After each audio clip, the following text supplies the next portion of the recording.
Assalamualaikum warahmatullahi wabarakatuh. Kami dari kelompok 2 yang beranggotakan saya sendiri, Siti Rosjani, bersama dengan Siti Khairunisa. Baiklah, kami akan memaparkan materi mengenai sumber-sumber hukum tata negara. Selamat menyaksikan. Sumber-sumber hukum tata negara. 1. Pengertian sumber hukum tata negara.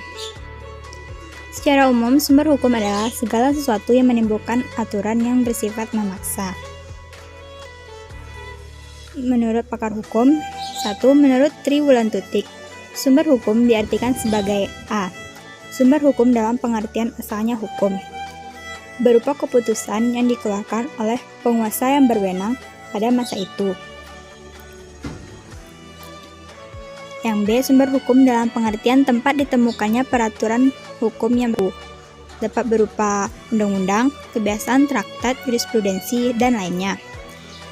C. Sumber hukum dalam pengertian hal-hal yang dapat mempengaruhi kepada penguasa di dalam menentukan hukumnya, misalnya keadilan terhadap hukum tersebut, atau perasaan akan hukum.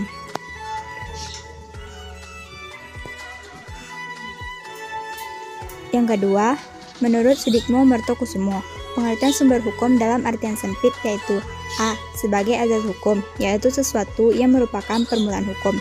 B. Sebagai petunjuk bahwa hukum terdahulu merupakan bahan untuk hukum yang berlaku pada saat ini.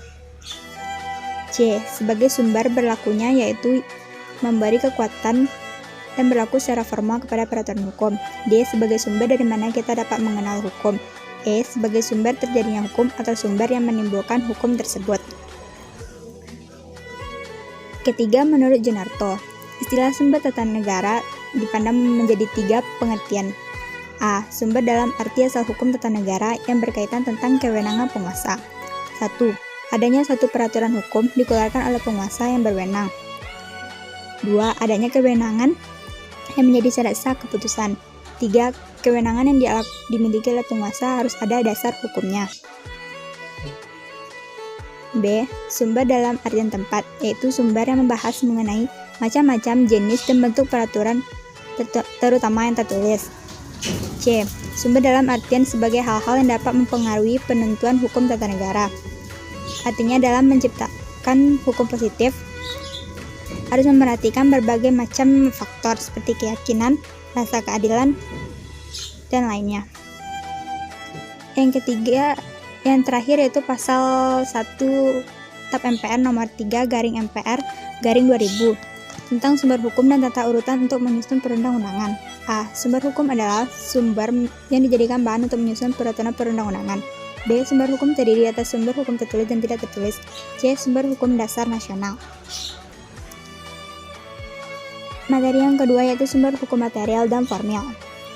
Sumber hukum material adalah sumber yang menentukan isi kaidah hukum tata negara, seperti dasar dan pandangan hidup bernegara.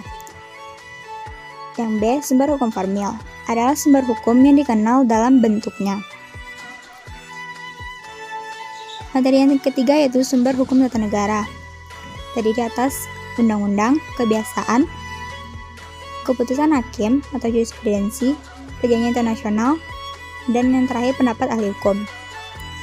Undang-undang UUD 1945 merupakan induk dari segala peraturan di Indonesia dan merupakan hukum tertinggi di Indonesia.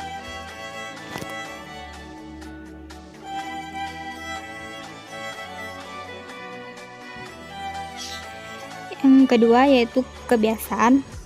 Kebiasaan merupakan perbuatan manusia yang dilakukan berulang dan diterima di masyarakat. Apabila ada perbuatan yang bertentangan dengan kebiasaan tersebut, maka dianggap sebagai pelanggaran. Ketiga yaitu keputusan hakim atau jurisprudensi. Adalah keputusan hakim terdahulu yang diikuti oleh hakim mengenai perkara yang sama. Yang keempat yaitu perjanjian internasional atau traktat. Adalah perjanjian yang dilakukan oleh 2 negara atau lebih dalam lapangan hukum publik.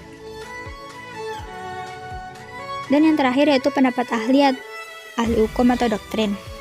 Biasanya para hakim seringkali mengutip pendapat para sarjana ternama, sehingga pendapat tersebut juga mempengaruhi keputusan yang diambil oleh hakim. Itulah pemaparan materi dari kelompok 2 mengenai sumber-sumber hukum tata negara. Terima kasih.